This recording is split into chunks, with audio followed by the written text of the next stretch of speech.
Hello बच्चों, आइए इस प्रश्न को पढ़ते हैं। कौन से छह में तत्व नहीं बदलता है? पहला है अल्फा 6, दूसरा ऑप्शन है बीटा -6, तीसरा ऑप्शन है बीटा +6, चौथा ऑप्शन है गामा 6। आइए इस प्रश्न की मुख्य अवधारणा की चर्चा करें।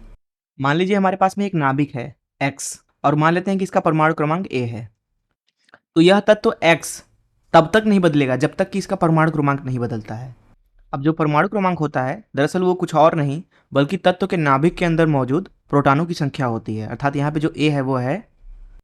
अतः हम ये कह सकते हैं कि जब तक कि किसी परमाणु के अंदर उसके नाभिक के अंदर मौजूद प्रोटॉनों की संख्या नहीं बदलती तब तक जो तत्व है वो नहीं बदलता है। तो हमारे पास में नाभिक कुछ इस तरीके से है एक्स ए, मान लेते हैं इसका द्रव्यमान संख्या m है। ऐसी स्थिति में अगर यह x तत्व अल्फा क्षय करता है, अल्फा कण कुछ और नहीं बल्कि हीलियम का नाभिक होता है, अर्थात He2 4। तो जो अल्फा कण है ये किसी नाभिक से अगर निकलता है तो दरअसल उस नाभिक से 2 प्रोटॉन और 2 न्यूट्रॉन कम हो जाते हैं, क्योंकि हीलियम के नाभिक में 2 प्रोटॉन और 2 न्यूट्रॉन होते हैं। मान लेते हैं कि यहाँ पे हमें नया तत्व मिला y, क्योंकि यहाँ पे परमाणु क्रमांक बदल जाएगा। नया परमाणु क्रमांक जो होगा वो a-2 होगा। अगर नया द्रव्यमान संख्या देखें तो वो 4 से घट जाएगा। तो ये हमारा हो गया पहला अल्फा 6। मान लीजिए वही x हमारे पास में तत्व है जिसका परमाणु क्रमांक a है और द्रव्यमान संख्या m है। अगर यही तत्व बीटा -6 करे, दरअसल बीटा माइनस कण कुछ और नहीं बल्कि एक इलेक्ट्रॉन होता है। चलिए हम इलेक्ट्रॉन को E- से दर्शा देते हैं।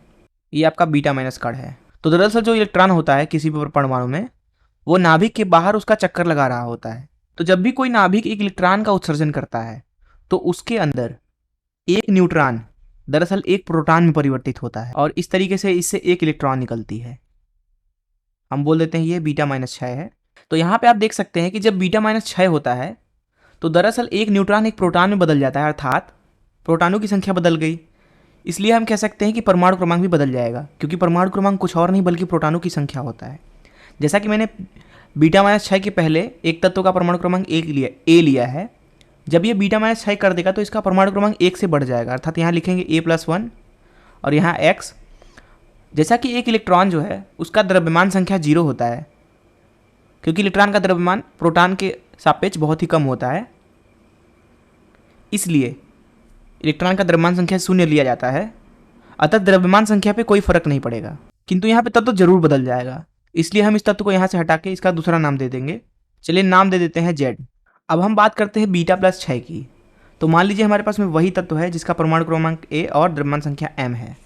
अगर यह तत्व अब बीटा +6 करे, दरअसल बीटा प्लस कण कुछ और नहीं बल्कि इलेक्ट्रॉन का भाई पॉजिट्रॉन होता है। दरअसल पॉजिट्रॉन जो है उसी को बोलते हैं बीटा प्लस कण।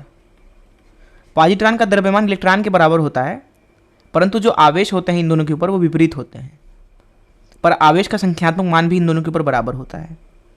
अब जब भी नाभिक के अंदर बीटा +6 होता है, ऐसी स्थिति में एक प्रोटॉन जो है वो न्यूट्रॉन में परिवर्तित हो जाता है, कुछ इस तरीके से। जैसा कि यहाँ पे आप देख पा रहे हैं कि नाभिक के अंदर जब प्रोटॉन की संख्या घट रही है 1 से, जब नाभिक एक बीटा प्लस कण उत्सर्जित कर देता है, ऐसी स्थिति में जो परमाणु क्रमांक है वो दरअसल 1 से घट जाता है, अर्थात हमें यहाँ पे भी एक नया तत्व मिलेगा। मान लेते हैं कि वो नया तत्व अब m है।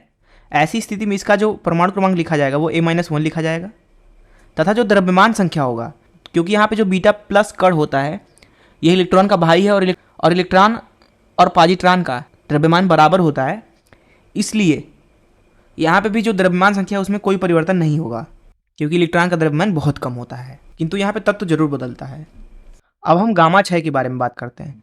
दरअसल जब एक नाभिक अपने उत्तेजित अवस्था में होता है, मान लीजिए हमारे पास में नाभिक x है जिसका परमाणु क्रमांक a है तथा द्रव्यमान संख्या m है। जब यह उत्तेजित अवस्था में होता है तो इसे कुछ इस तरीके से बनाया जाता है, इसके ऊपर दरअसल स्टार लगा दिया जाता है कुछ इस तरीके से। यह तत्व x की उत्तेजित अवस्था है। जिस तरीके से किसी परमाणु के अंदर विभिन्न ऊर्जा स्तरें होती हैं, उसी तरीके से नाभिक की ऊर्जा स्तरें होती हैं।